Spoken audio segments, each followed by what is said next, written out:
You can call him Nasty Nate.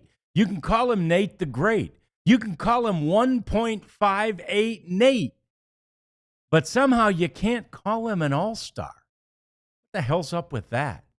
We talk about Nathan Eovaldi leading the Rangers to victory today next on the DLLS Rangers podcast.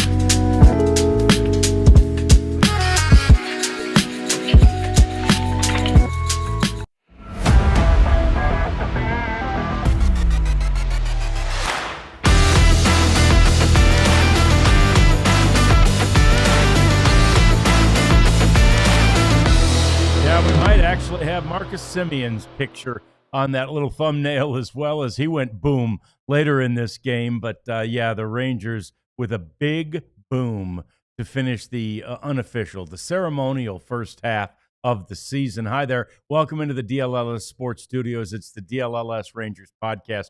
John Radigan here. We've got Jeff Wilson joining a little later on in the program from Houston.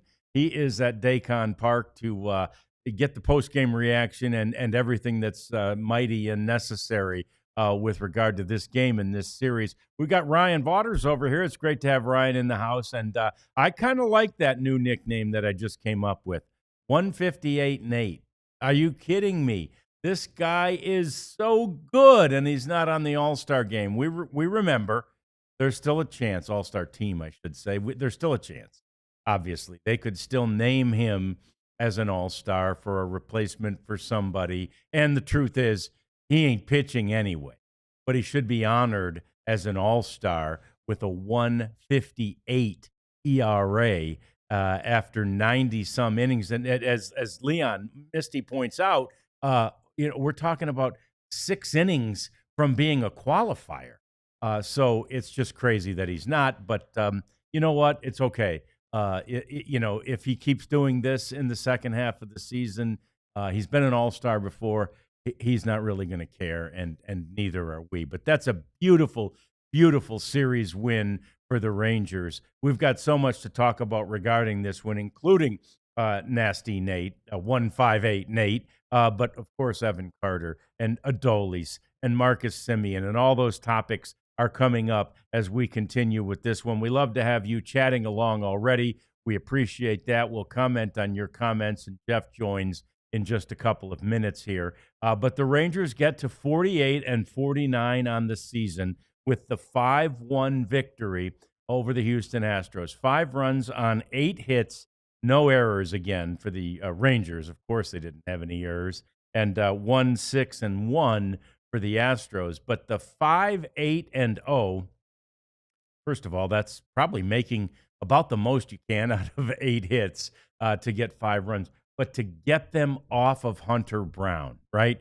Last night, fantastic pitching matchup. Essentially, the Rangers ace, Jacob deGrom, against the guy who you'd probably say is, believe it or not, the number 2 guy for the Astros. That, of course, was Framber Valdez. Today, it's the opposite. You've got our number, I suppose, against their number 1, Hunter Brown. And he's going to the All-Star game. And our guy was better, like way better. And I was a little worried at the very beginning of the game because Nate goes out there, and was it the first pitch, second, third pitch, whatever it was, and there's Isaac, however we say it, Paredes hitting the ball. I thought it was gone. I thought it was a home run. Thankfully, they looked at it, and it wasn't. It hit just below the yellow line in those silly Crawford boxes that aren't as silly when our guys hit balls out, but they're silly when their guys do. And so, anyway, it was a double, and, doesn't Nate just come through? I mean, he faced 1 over the minimum through 3 innings. He comes through and retires the side, gets a double play in each of the first 2 innings. He's converting 16+% of his double plays on the season. He gets them when he needs them. He gets wins when he needs them. Nathan Eovaldi gets that performance when he needs it, and more importantly, in this case, when the team needs it. Look at there, 7 2/3 innings tonight, 5 hits, 1 run. It was earned, and 8 strikeouts on the game. He threw 102 pitches. So he was at, I believe it was 57 pitches when Hunter Brown exited the game at 93 pitches, right? They'd both pitched the same number of innings at that point, and it was 93 to 57. It's a credit to the Rangers that they were able to work Hunter Brown like that, and it's a credit to Nathan Eovaldi that he could be that efficient as he just powered through a lineup that's been very difficult for most pitchers to power through or really to do anything against. Last night I was railing on the bottom 5 in the batting order because they really didn't produce much until very late in the game and really didn't do enough at any point in the game. 8 of the 10 strikeouts that Framber Valdez got were against those bottom 5 in the order. There was only, until the 8th inning last night, there was only one guy who got on base as a member of the bottom 5 in the order. That was a Wyatt Langford single, I think, in the 6th inning. Today, the bottom 5 came through huge. In fact, the top 3 weren't doing much today, right? The top 3, in fact, how'd they finish? Oh, yeah, Semien got the home run in the 8th. But other than that, that's the only hit from the top 3 guys in the order. Now, Dlls had the home run too, but it was the bottom 5. It was the bottom 5 that accounted for the other 3 runs. And how about Evan Carter? What a game for Evan Carter. Early on, it's such a close game. Evan Carter makes that running, sliding catch. It was such a great moment in this game. He robs Christian Walker, but more importantly, that's when Paredes was on no, actually, by then Cam Smith was up, but Cam Smith would have scored. And nope, he didn't score because in came Evan Carter to make that diving, sliding catch. So a fantastic, evidence and example of his speed there. Then in the very next half inning, here comes Evan Carter. Wyatt walks, to start that second inning. Okay, that's good. Base runners at that point, you'll take them. And lo and behold, Evan comes up and hits a triple down into the right field corner, and that allowed the first run of the game to score. Wyatt Langford was not going to be denied. Tony Beasley was not going to stop him at third base, and they scored the first run of the game. Wyatt rode home, Evan rode home on a double, a little slap double down there that bounced into the seats, an automatic double by Ezekiel Duran. Ezekiel had been 0 for 13 and 0 for his previous 13. He's batting like 108 since June 5th or something. He's nothing at the plate. Jeff mentioned it on the show last night. I saw others on Twitter. It's time for Zeke to go down and get right. And tonight, Ezekiel Duran was on base with that double in the second inning. He had a single, but it was a bunt single. But he had a bunt single in the 7th, and he walked in the 9th inning. So Zeke's on base 3 of the 4 times he comes to the plate tonight. Maybe he read those things. Maybe he heard those things. Maybe Jeff talked to him. But in any event, loved it. Absolutely loved the fact that he came through to give the Rangers a 2-0 lead in that second inning. It's the classic example of what we've talked about so often this season is getting that guy home. I mean, obviously, Evan Carter hit a triple. He's at third base, right? He's at third base with nobody out. And, you get a ground out to third base and a good play over there by Paredes to hold Higgy.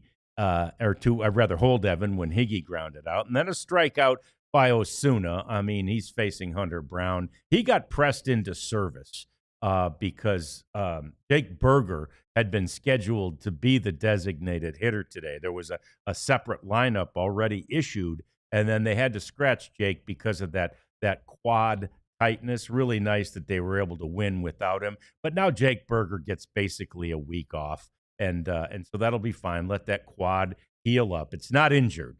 It's just hurt. It's just sore. And of course, everybody's sore at this time of the year. But anyway, Zeke goes in there, and actually, I'm sorry, Osuna was in there as the DH because Ezekiel was scheduled to play first base even on that first batting order. But Jake Berger didn't answer the bell today. Just probably an abundance of caution. We'll hear something about that, I'm sure, from Jeff and from what Bruce Bochy had to say regarding that. But a fantastic way to end what is called the first half. We know it's not, but what is called the first half of the season as the Rangers take 2 of 3 from the Astros. They split that series over there in Anaheim with the Angels, and one of those, really 2, but one for sure, so winnable. And last night's game, so winnable. And so if as a team and as a fan base, if the Rangers had taken 3 of 4 from the Angels and swept the Astros, which was a distinct possibility given the results, man, we'd be feeling unbelievably. As it is, it feels like the Rangers are ending the first half of the season on a high. As I mentioned, they're 1 game under 500 at 48 and 49. That 500 mark and getting over it has been elusive, but we have to remember what Bruce Bochy has said multiple. 500 is not the goal. We're not worried about 500. We're worried about being much better than that, and they'll have to. We'll get into what they have right after the break. And I heard Boch on the pregame show mention the fact that he would probably name what the starting rotation would look like, starting with that series against Detroit at home on Friday. So I think we'll have that when Jeff joins us a little later on in the program. So that's a good thing. It'll be nice to know that Detroit ended up losing today to the Mariners. I think they're like 5-6 in their last 11, as good as they've been all year. They don't appear to be going into the break clicking on all cylinders, whereas the Rangers are clicking on most of their cylinders right now. Nathan Eovaldi, just such a great job today, and I heard Brad Miller, who was on that 23 team that won the World Series, and he was a teammate of Evo, and I heard him talking about the pitching matchup on the pregame show today, and he said, you know what you're going to get from Hunter Brown. High fastball, right? He lives up there. And again, in many cases, that's been anthrax for the Rangers hitters. So, if you can figure out a way to get those high fastballs, Adolis Garcia, thank you. If you can figure out a way to get those, you can get to them, which is exactly what the Rangers were able to do. But Miller said, we know what he's going to do. We know where he's going to live. He said, I've been a teammate of Nathan Eovaldi, and I don't know what he's an artist, and he studies the game plan so much, and he comes up with a game plan that's so intricate, and he can do so many things. I'm not exactly sure how he's going to face and approach this Houston offense. And then we saw how he did it, and he does it with a mastery and an artistry that most pitchers don't. He is not a guy you can just put in a box. Framber Valdez is a sinker ball guy, right? Hunter Brown is a high fastball guy. And, of course, they have other pitches, but you know what to expect from them. With Nathan Eovaldi, you don't know what to expect. And keeping a team sort of off balance before the game even begins is just such a great trait for any pitcher to have, and it's certainly paid dividends for Nathan Eovaldi, and it's one of the reasons that he is that, has earned that moniker of Big Game Nate. So just fantastic to watch him carve up that Astros offense. And like I say, bases one over the minimum through 3. He allows only 5 hits in the game. He strikes out 8, 1 run, one walk. That's the other thing. 8 strikeouts and 1 walk. Very consistent with sort of the way he's operated throughout the course of the season. So Nathan Eovaldi, man, you've got to tip your cap to him. Even the Astros might be willing to do that. The Rangers take the series in Houston, and they head to the All-Star break feeling pretty good about themselves. More coming up as we continue to wrap up this victory. We will get to Jeff and some of the post-game reaction to this one. I definitely want to get to some thoughts about the second half and maybe the pitching matchup, or at least the Rangers pitching order. We know for a fact Jacob deGrom will be pushed back toward the end. Probably won't start till the 5th game of the series, so you won't see him in that Tigers. But anyway, and we'll get to the draft. I mean, the draft is coming up.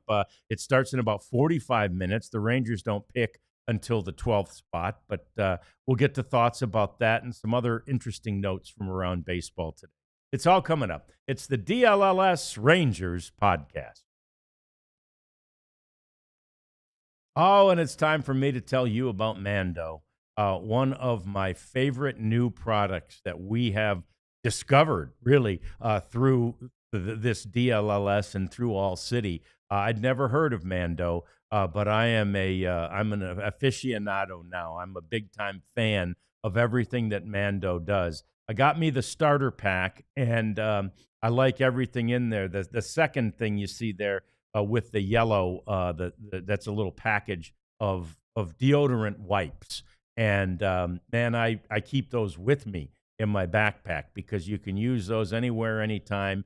You think you might be stinking a little bit. You can just, under the shirt and, rub the pits out or whatever you want to do. And certainly I've done that myself going into a Globe Life Field because I never want to be that guy in one of the we call it a gangbang, one of those group interviews where all of us media are standing close together to hear Jacob deGrom or Nathan Eovaldi, and I don't want to be that guy they call stinky, which I don't think I ever have been, but there are a few over the years that have been. So anyway, Mando, $5 off starter pack, code DLL. And I also want to tell you about our OG Empire today. What a great, great group they are. They do such a great job. They make their own product. I think that's so great because that means they can completely service it. They can take care of it. They stand behind it. They invented it. They know what they're doing. Pretty much everybody else who's out there doing it is just trying to copy. And who knows if you have a problem with the flooring from another company through another company with all these middlemen, if it's going to be covered. It'll be covered by Empire today. That is what they do. All right, so $350 off your EmpireToday.com order if you use the code DLS. All right, so here we go. It's time to continue talking about this game. It's time to continue talking about the second half of the season, and the Rangers appear to be headed in the right direction offensively. Okay, you got to be really, really encouraged by the way this offense is looking right now because they're getting production, as I said, from pretty much everywhere. When Ezekiel Duran comes through with 2 hits on the day and on base 3 out of 4 plate appearances, right? That everybody is performing. Alejandro Osuna, who I mentioned got pressed into service because of the still lingering quad soreness of Jake Berger. He had the RBI. He had an RBI sac fly, but you know what? Productive outs, man. That's a really productive out when you drive in a run. He drove in a run in that 4th inning after a double. Another great hit and great speed, great attacking of the Astros defense by Evan Carter. Evan leads off that game, or that inning, I should say, with a double, and he gets driven home after he, advances. He gets driven home by a sac fly by Alejandro Osuna. So you feel great about the way the offense is going right now, top to bottom. It's not just this game. It's been several for the past month or so. I think it's been as good an offense as there is in baseball. Jeff, ready to join us now from Houston, and Jeff, the lead in this one wasn't what the offense is doing. The lead is, I think we have a new nickname for him. It's 158 Nate. How the hell is 158 Nate not on the All-Star team? Yeah, that's a good question, John. And then Bruce Bochy even wondered about it aloud to us afterwards. And I don't have the answer. It's the injury, I guess, that kind of took him out of sight, out of mind situation. But my God, what an effort today! Big, first inning, first two guys reach, huge to get Jose Altuve to hit into that double play. That really changed the flow of the game, I thought. And yes, it was that early. It was the first inning, but to get out of that jam, to minimize pitches, the Rangers needed him to go deep today. You saw who they called out of the bullpen, Sean Armstrong. That was basically all they had. They had him and Latz and Caleb Bosley. All right, they needed 7 2/3 innings. That's why they let him go back out.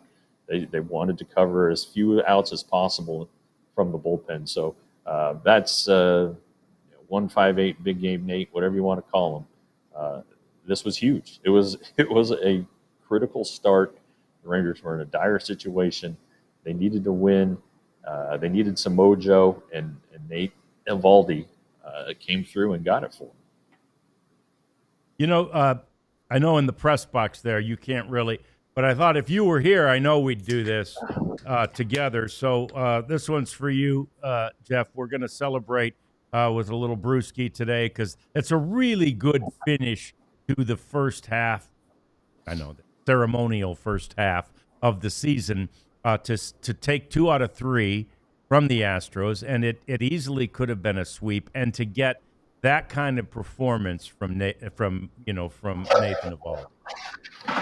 It's we're at the All-Star break now, and the Rangers are a game below 500. And last night in the chat, everybody was not everybody, but a few people, Leon among them, mentioned the kind of the long odds of teams below 500 making the playoffs. The Rangers, they'll believe, and they have reason for optimism. Today is a reason. The way the offense has performed since June 24th is a reason. The Rangers have played 25 of their last 37 games on the road, and they finished that stretch above 500. Just one game above 500, but nevertheless, that's progress.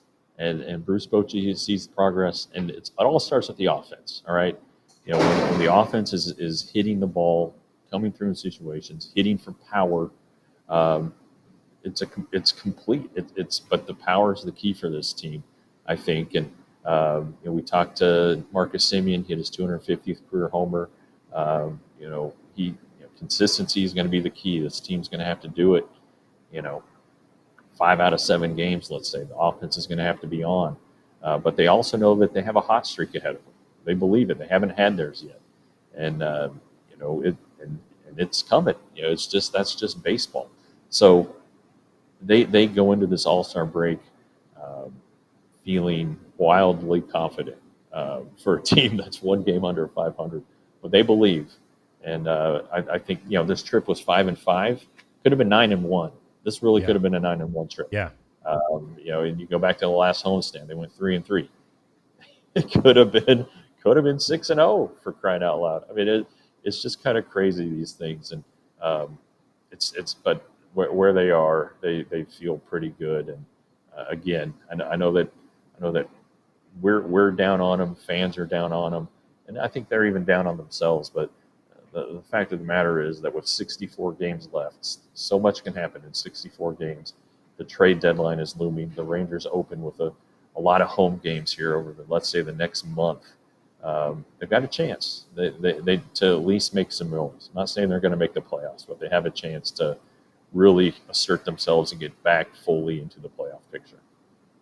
Well, and you look at the standings, and of course, right now the only thing we continue to focus on, because we're realists, right, is the wild card standings. The Rangers are still very reasonably in play there, but it's an 8-game lead for the Astros in the American League West. And these two teams play each other 6 times, Jeff. Now, the Rangers have a lead, if this matters to you, in the Silver Boot series, right? They split the first series in Arlington. This one, the Rangers win. So they have a slight lead in the Silver Boot series. But the point is, when you have those head-to-head games, 6 games head-to-head with the Astros, you have a chance to make up ground. Yeah. Let's look at the wild card standings up to the moment. They're in second place. They're 2 games behind the Rays, who are a game and a half behind the Mariners, who are the third wild card team right now. It's right there for them to go and compete for it. And that's one thing I think, when we talked to Chris Young, it's been a couple weeks now. We're kind of like, hey, what's the limit on this team? How far back is there a number you're looking for in the games back in which you would become a seller? And he said, I don't really care about the record. I care about how they're playing. And this team hasn't been blown off the field in 3 weeks. They've played really tight games. They've fought. They've rallied. They've come up short sometimes, yes, and we've talked about it. Last night and multiple other times. They've been walked off 8 times this year, but this team is close. They're playing tight games. That's why the bullpen's worn out. They're showing some fight for the first time this year. They're showing some ability to understand and comprehend and execute game situations that they hadn't been able to do. So things are trending the right way with the unit, the aspect of the game, the facet of the game that was killing them, the offense. The starting pitching, when you have Eovaldi and DeGrom back-to-back, you may beat one of them, but you're not going to beat both of them. And a short playoff series, that's a hell of a thing. An important series in September, that's a hell of a thing to have. And, guys are going to get healthy. So, there are a lot of reasons to believe that this thing's headed the right way. There's also 98 games of evidence to think that this team is what it is. They'll get your hopes up, and then they're going to dash them.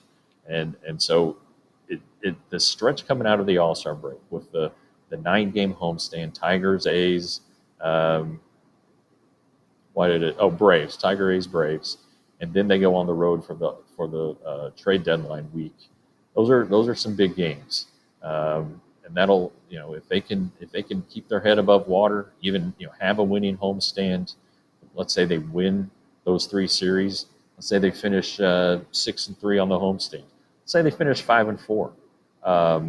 That's reason enough, I think, for Chris Young to take a pretty good stab at this thing at the trade deadline. Well, especially when you consider that, so they do go on the road at the deadline, so by then the decision's made, but 18 of the first 24 are at home, and it's a very home-friendly, more minimal travel schedule in this second half of the season for the Rangers. So, that doesn't necessarily mean, they'll be that much better, but that certainly, gives them a better chance. And to have done what they did in this series after that, very difficult, and it's the end of a long stretch of 94 games, 98 games. 98, and and at the very end of it, you've got one of those get to Houston at 5 or 6 o'clock in the morning type situations, and you go and still take 2 out of 3 and really played well enough to win last night's game. Again, to your point, you were right there on the verge of sweep after a really difficult travel day. Yeah, they were dragging ass this whole series. The first game, and we've talked about it, and it's kind of an adage, I guess, or not really an adage, but just a long-held belief that it's always the second day that gets you. And the Rangers came out and fought real damn hard and could have won the game. The good thing is that they still had some in reserve for today. They didn't let that loss, mentally overtake their physical fatigue. They came out.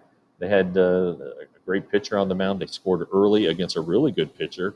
Yep. Hunter Brown made him work. 93 pitches in 5 innings. That's a big deal too. The Rangers, they're going to have to figure out how to beat good pitching. That's something that they've really struggled against, how to beat good teams. Well, they come out against the Tigers, who are a pretty good team and have an excellent pitcher, and a couple other guys who are doing really, really well, Casey Mize and Flaherty to go with Tarek Skubal. So, to see the formula, they didn't do well against Valdez last night, but they made Brown work today. I think they recognized early on that he didn't have his best command, and excuse my screen for shaking there, I accidentally hit it. But to do what they did to him is significant, and hopefully it resonates, because you can go and beat Lance McCullers and Jack Hanowitz and these guys who have big ERAs, but to beat a guy who a lot of people think is a Cy Young contender, he is a Cy Young contender, and to do that to him, that's a big deal too.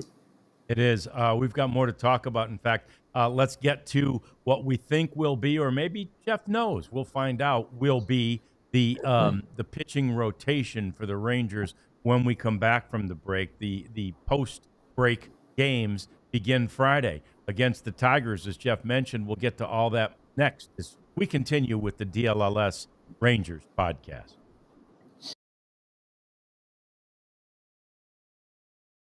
And we got Monarch Money to talk about, as we remind you that is a great place for you to go to do all things financial. I'm old enough to remember when the first of those money tracking computers, apps came. They weren't apps then. What did we call those? Computer programs. Computer program came out, and we were like, oh my gosh, this really helps. Well, Monarch Money has taken it to an unbelievably different level. They help you track your money, and they also help you save your money, and they also help you grow your wealth. And that's what they want to do for you. And they want to do that for you so much that they are willing to give you 6 months of their service for free, which is great, because I figure like in 6 months, you're going to know if it works or not. So you've got it for free. If it didn't work, oh, well, it was a great try, but I'm telling you, it's going to work.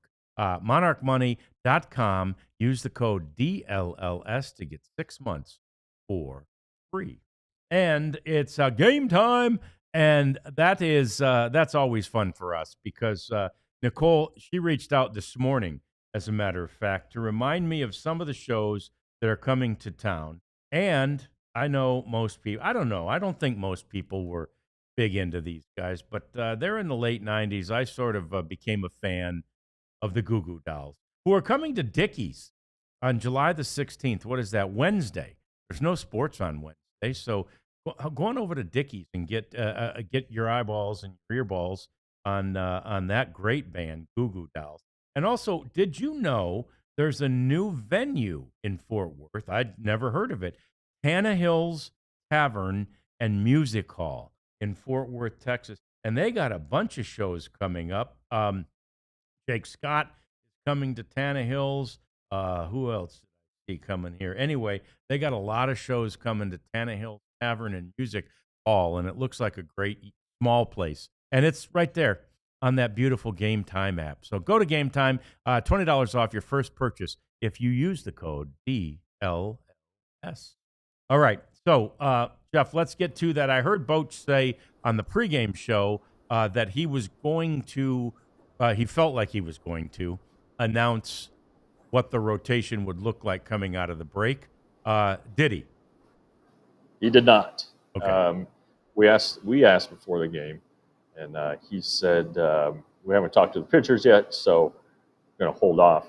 But I'm pretty sure, I've been told that Patrick Corbin will start the opener, and then Jacob deGrom will pitch the fifth game.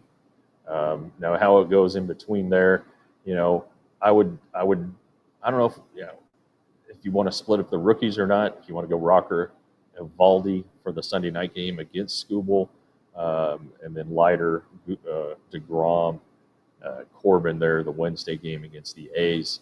I'm not sure how they're going to do that, but I know that they want to give all these guys rest. Okay, you're talking about two rookies, in Rocker and Leiter, who are pitching on 5 days rest basically for the first time in their professional careers, first time really in their careers, period. And they've done some work, and probably need a mental break too. Eovaldi probably doesn't want the rest, but he is coming off of a shoulder deal, and is probably going to get some rest. And then we know about DeGrom going ahead and making sure, trying to monitor his workload. Corbin is the guy who's their most durable guy, who bounces back the most, who's answered the bell every time. And so I think that's one of these guys is going to have to go on normal rest. And so I think they like Corbin for that assignment. So look for him to pitch the first and sixth games after the break. Yeah, and so that's amazing, too, when you think about it. Corbin, who lost the only game the Tigers or the Rangers lost to the Tigers in that first series. And if I remember correctly, Jeff, it was 1-0, right? He pitched a great game in game one of that. It was either 1-0 or 2-1. But yeah, something like that. He was great over 7 innings. And it was the Nationals game where the Rangers got shut out when he threw an 8-inning complete game. So I think that it's a great story. There are a lot of fun stories on this team right now. I know the season hasn't been fun, but Patrick Corbin is at the top of the list. He's just kind of a laid back dude who, is like friendly as heck, and apparently he's like completely low maintenance. Rangers don't have to worry about him, throwing during the week. He just goes out there and does it. Doesn't ask for help, doesn't say, where am I supposed to be? He goes out there and they don't have to worry about him. So he's been a fun one. Jake Latz has been a pretty fun story. And it's been fun to watch Jacob DeGrom. It really has been. And if you want to, give anybody a pat on the back, or, Marcus Semien deserves one for the way that he's bounced back after those 2 dreadful months. To start the year, he's been fantastic since late May, and continues to surge forward. And like I think I said, career homer number 250 today. He joked it's taken him 7,000 plate appearances to get there, but he's got some more in him. 350 doesn't seem unreasonable. Not a lot of guys at his position up the middle have ever gone to those numbers. So congrats to him for that. And but yeah, Corbin just signed him for $1 million. A lot of people were like, why on earth are the Rangers signing this guy? So hats off to the pro scouting department, hats off to Mike Maddox, but then most of all, hats off to Patrick Corbin. He got this opportunity, and invigorated him, and he's been terrific. Yeah, and I'm looking right now at Jared's Twitter account. He said, I think it's only 18 people. He's the 18th, yeah. So Marcus is the 18th primary infielder in Major League history to hit 250 home. 18 in 150 years. Pretty good. I mean, primary infielder. So it's all infield. Yeah, you think about the game, when we were growing up, John, yeah. and you had Larry Boa playing shortstop, hitting 1 home run a year. Yeah, and Manny Trio, and guys like even that. Yeah, exactly. Yeah, and there were Bobby Richardson, Pee Wee Reese. I mean, it goes way back. There are guys that did just. If you were a shortstop or a second baseman, your job was to handle the bat. Right. Even the Ozzie Smiths of the world ain't 100%. Not going 250 bombs on you. But you also had the Alex Rodriguez's of the world and the Cal Ripkins of the world, and guys like them. A lot of first basemen would have been primary infielders. And as Boch always likes to say, it's not like the old days when you just put the fat guy there. You can't just put the fat guy there anymore. But that's what it was. That's the the Frank Howards and stuff of the world who'd get over there and they'll hit 250 bombs. But anyway, it's a significant accomplishment, and I think even more significant, to your point, is, and it's so ironic, his line of demarcation this year, if you go back and look, was May 30. And in 22, when he got here, he didn't struggle quite as much completely at the plate, but he hit that first home run on May 28, right? Somehow, the end of May is when the light bulb goes on, the switch gets flipped, whatever it is, and Marcus Semien gets after it. And he's been great since May 30 this year. Yeah, and he talked about that after the game. Kind of, he had been tinkering too much, and he just finally said, "I'm sticking with what's gotten me here," and that's a good lesson for a lot of young players. It's a lesson that Josh Young could use following as he continues to kind of struggle at AAA as he finds to get his way back to the majors. I don't know that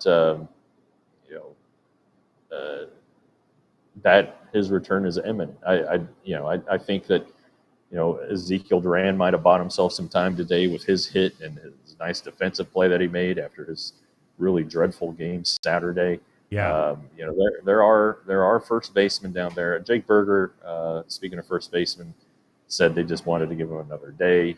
He's got 5 more days to rest after this for the second half begins. So they think that he's going to be fine. If not, they have Blaine Crim and Justin Foscue on the 40-man. And I love Cody Freeman, and he is Ezekiel Duran and Josh Smith. He needs to play to be as effective as he is offensively. But this guy's a winner. He's a gritty ball player, and he's on the radar. I think it might take a couple. I think if he's on the roster, it's probably not good news overall for the Rangers. But he's a guy to keep an eye on. But Josh Young, I mentioned Berger. You talked about the demotion to Berger earlier in the year in May. He went down there and hit and just got on it. Josh Young has not done that, and he's had some rainouts. They got rained out again today, but he's batting 200 in Round Rock. Jake Berger batted 391 in 6 games. So this isn't going to be Josh Young. I don't think is going to be back on Friday. I think he still has some work to do down there, and if he does get it straightened out, great. Well, you can look at his addition as a trade deadline acquisition if you want. They just got bolstered by their own guy getting back to the right form. So I noticed again, Ardell said in the chat, this team has too much talent to be mediocre, and he's right. And one of the things that occurred to me as I was watching this game, and really it occurred last night a little bit, but really particularly today, Jeff, when you're talking about, the Taylor Trammels and the Zach Shorts and those guys of the world, I'm looking at it going, this Rangers team is more talented than the Astros. I mean, again, especially with the injuries they're suffering, but also with the losses they allowed. They let guys walk and traded guys in the offseason. I'm like, dang it, this Rangers team is more talented, and yet give the Astros credit, they're at 56-40. Yeah, I think there's some smoke and mirrors with that.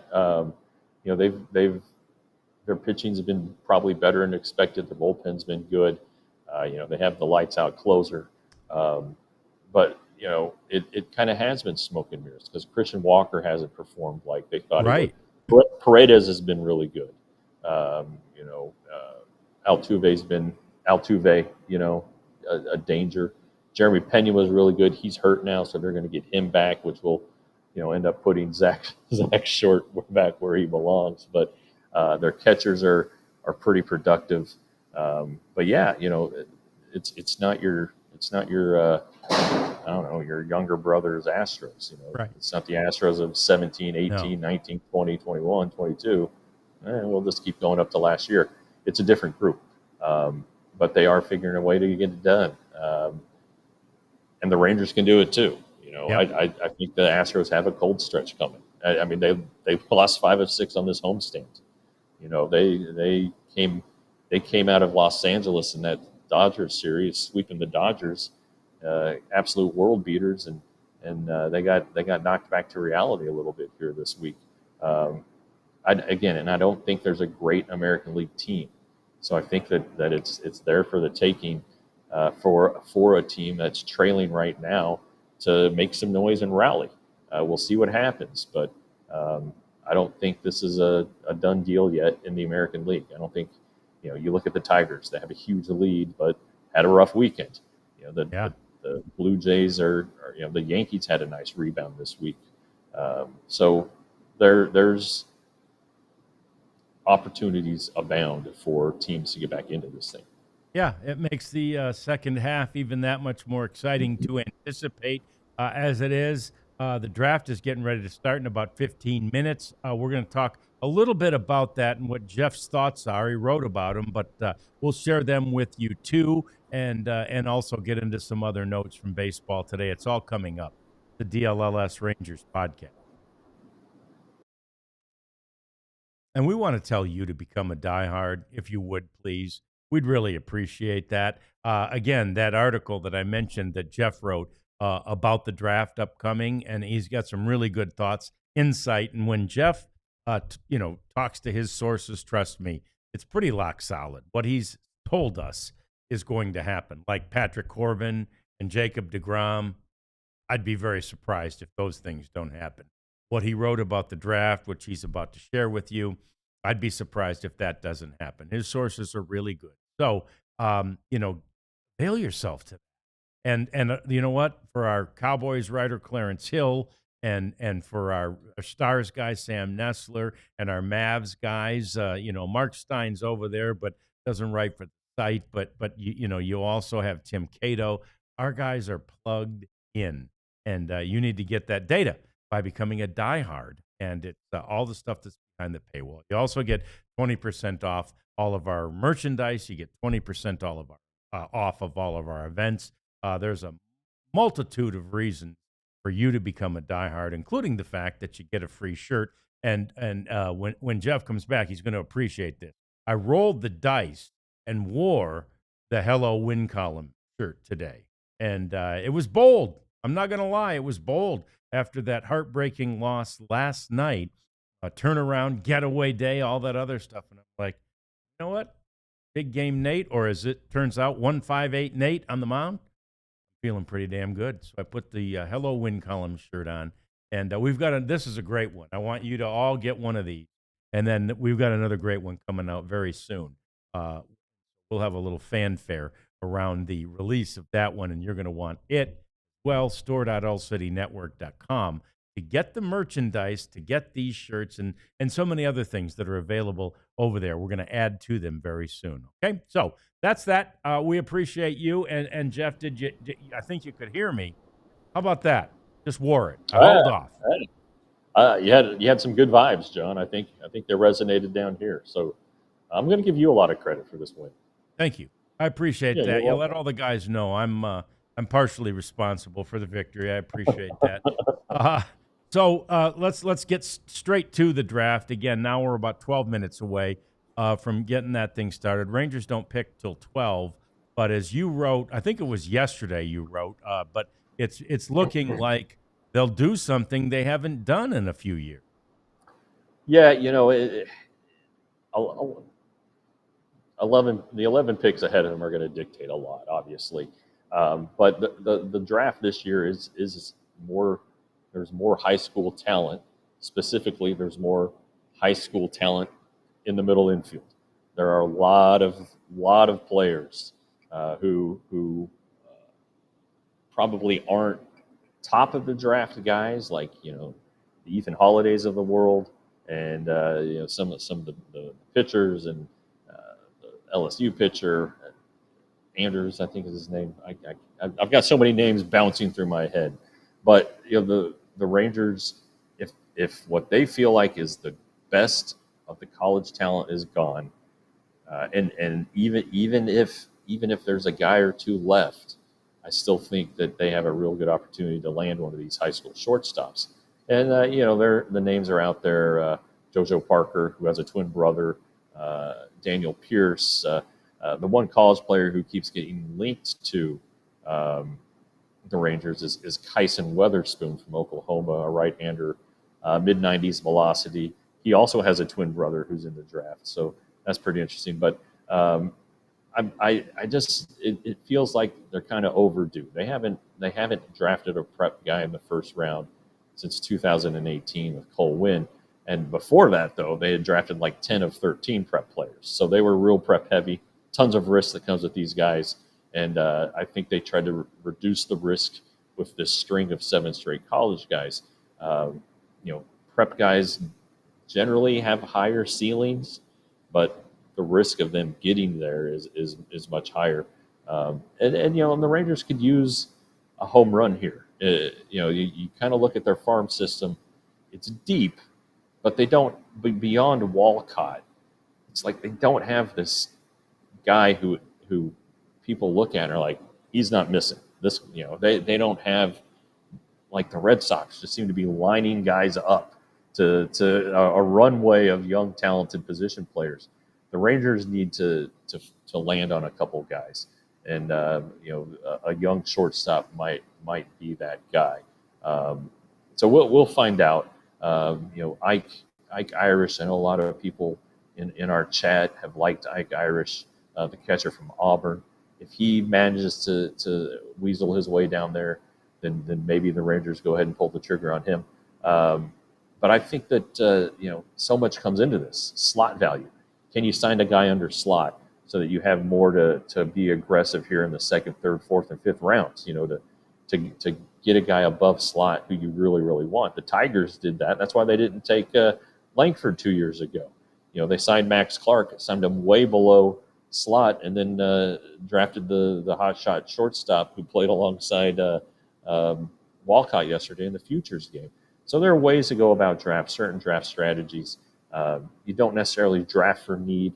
The Rangers are short on catchers, but I don't think they're going to push their agenda or to get a catcher. They say best player available.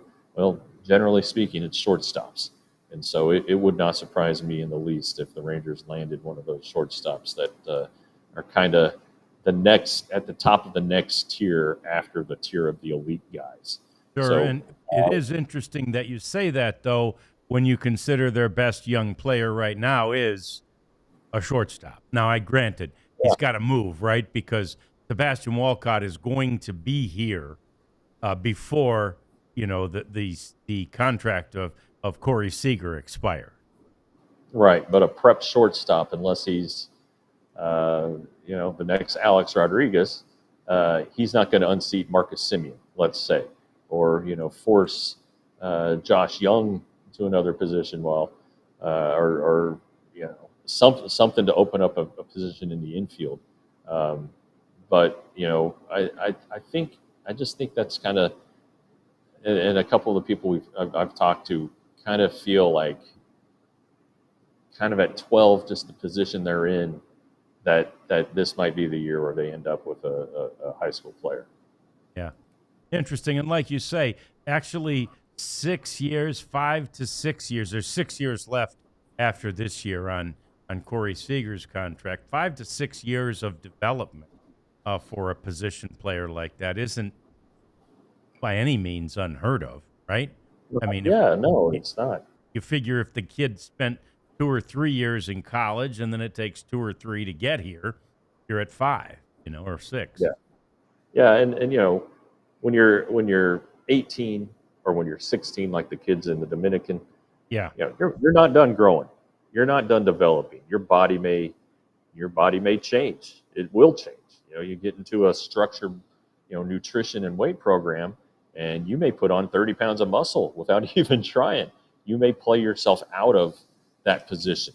And versatility is the key for every minor league player.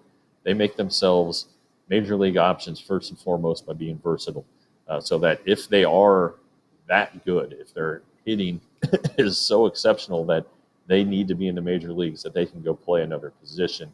If they are blocked at the position they're most natural at, Seager in 5 or 6 years is probably going to be a DH or a first baseman.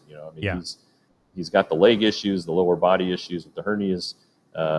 You know, I don't know how much more wear and tear there is.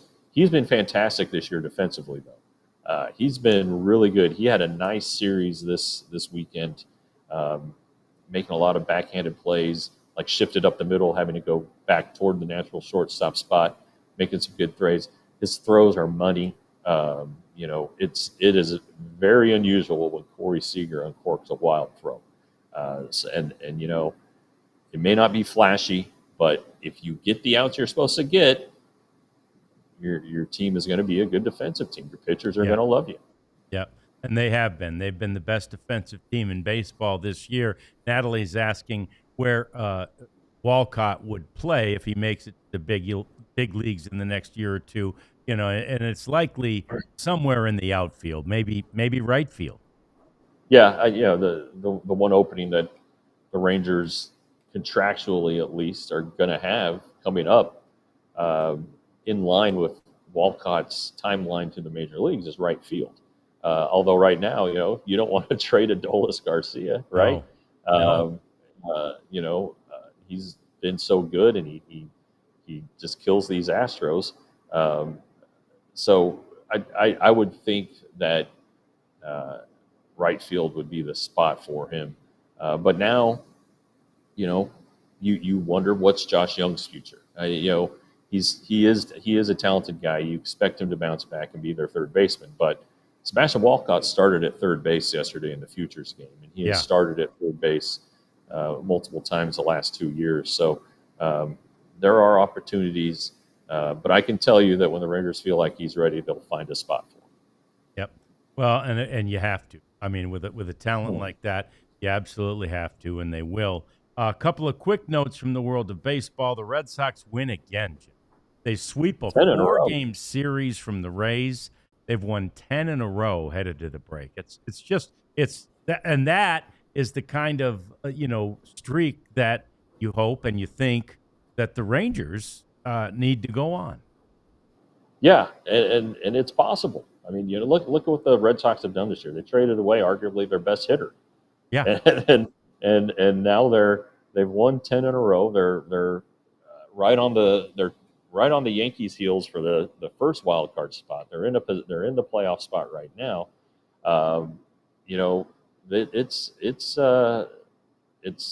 something. It's just a little thing like that can turn the momentum. Tampa Bay, they've lost, you know, eight of their last 10. You know, this is a team that was surging and looked comfortably in a playoff spot. Now they're out of it. It can happen that fast. 10 games is, you know, less than 2 weeks in a baseball season. Yeah. And things can change that quickly. You know, everybody was saying, well, the Rays are going to buy. All right. I'm assuming they still will in some capacity. What buying is for them is different than other teams, but sure. Is it as sure of a thing as it was a week ago? I don't know that it is.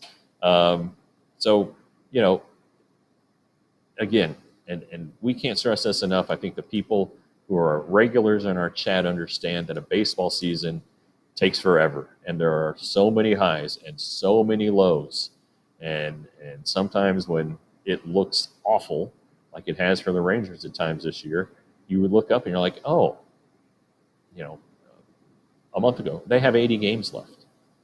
Right now, they have 64 games to go. Yeah. And you know, what was the stretch in 2020, 40 and 20? Yep. You know, that's not unheard of. Nope. So, I mean, I'm not pumping rainbows and sunshine here. I'm just talking about the things that are possible. It's entirely possible that they go in the toilet. I mean, that's possible too. But you know, as like was it Rarities or Ardell who said, this team is too talented to be mediocre. And like Bruce Bochy says time and time again, at the end of the year, these guys will get to their numbers. So maybe this year's an exception. Maybe this is who the Rangers are. But I think as they go into the All-Star break, they believe now more than they have maybe since, you know, middle April that they can be a good team and a playoff contender again. Yeah, I mean, you think about it. If they went 42-22, right, with these last games, 42 and 22, 64, gets them to 90 wins. So yeah, and I don't know if 90 is the number or not. I mean, I know right now, there are 7 teams that have 50 wins, and look like they're on their way to 90. But I don't know. They're going to eat each other alive because the East teams have to keep playing each other. Yep. The West teams have to play each other. I do wonder if the Central stays kind of even if the Tigers don't pull away. But a lot of baseball is left, and a lot is going to happen. Yeah, we're going to talk about it all throughout the course of the season, and we're going to talk about the draft tomorrow. We'll tell you what the Rangers did and analyze what they've done at 12. Get you ready for the following rounds of the draft. That's all coming up tomorrow at 1 on our normal edition, but we thank you for joining us today on this post-game edition of the DLLS Rangers podcast, and we'll see you tomorrow. We all silly like the mayor.